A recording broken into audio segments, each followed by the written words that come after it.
অনেক বছর আগে এক ছোট্ট গ্রামে একটি নিরীহ কিন্তু সত্যনিষ্ঠ ছেলে বাস করত। তার নাম ছিল শুভ্র। শুভ্র ছিল খুবই পরিশ্রমী, সৎ এবং সবসময় সত্য কথা বলতো। তার পরিবার ছিল খুব গরিব, কিন্তু সে কখনো অভিযোগ করতো না। সবাই তাকে পছন্দ করত এবং তার সততার জন্য জানতো। একদিন গ্রামের প্রধান পুরোহিত পণ্ডিত রাধাকান্ত গ্রামে এসে ঘোষণা করলেন, ঈশ্বরের এক বিশেষ পরীক্ষা নেওয়া হবে।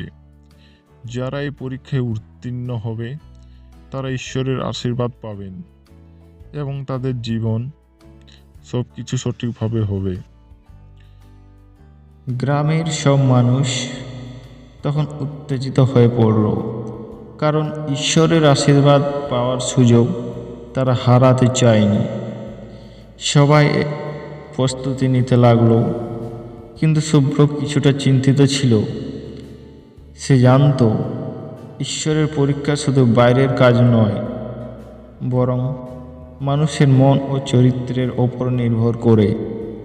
তাই সে ঠিক করল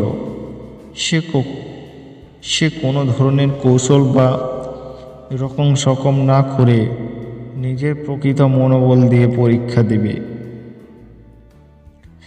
পণ্ডিত রাধাকান্ত ঘোষণা দিলেন যে পরীক্ষার একটি অংশ হবে বিশ্বাস। ঈশ্বরের আশীর্বাদ পাওয়ার জন্য পরীক্ষার্থীদের একটি বিশেষ জায়গা যেতে হবে। সেখানে তারা একটি বিশেষ গাছের নিচে বসে কিছু সময় কাটাবে। সেখানে ঈশ্বর তাদের পরীক্ষা করবেন। শুভ্র নির্দ্বিধায় সেই গাছের দিকে চলে গেল। সেখানে গিয়ে সে বসে পড়ল, কিন্তু কিছু সময় পরে অন্যরা এসে পৌঁছালো। সবাই সেখানে একে অপরের সঙ্গে কথা বলতে শুরু করলো এবং নানা পরিকল্পনা করতে লাগলো। তারা ভাবছিল ঈশ্বরের আশীর্বাদ পেতে কী করা উচিত। কিছুক্ষণ পর ঈশ্বরের পরিচয়পত্রের মতো এক মুনি সেখানে উপস্থিত হলেন। তিনি ঘোষণা করলেন, যে ব্যক্তি সততা ও শুদ্ধতার সঙ্গে বসে থাকবে সে পরীক্ষায় উত্তীর্ণ হবে।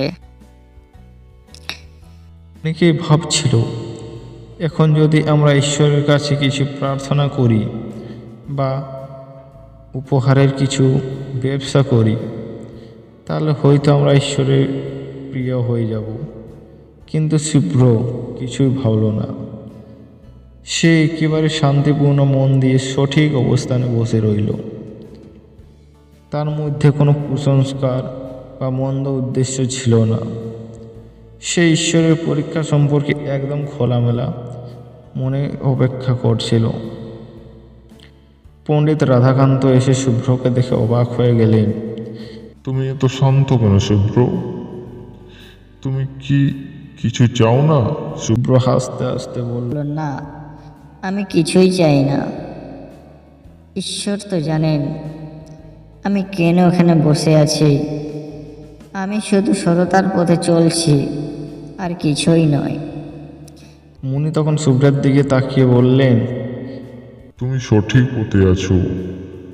ঈশ্বরের আসল পরীক্ষা হলো নিজের সত্যিকারের উদ্দেশ্য খুঁজে বের করা এবং সেই উদ্দেশ্য অনুযায়ী চলা।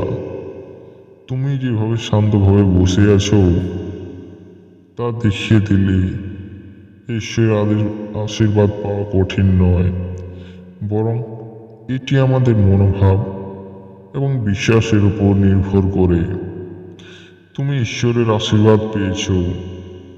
পণ্ডিত রাধাকান্ত তার পরবর্তী পরীক্ষার্থীদের দিকে তাকিয়ে বললেন, শুভ্র একমাত্র ব্যক্তি যে কোনো জ্ঞান বা প্রচেষ্টা ছাড়াই ঈশ্বরের আশীর্বাদ পেয়েছে।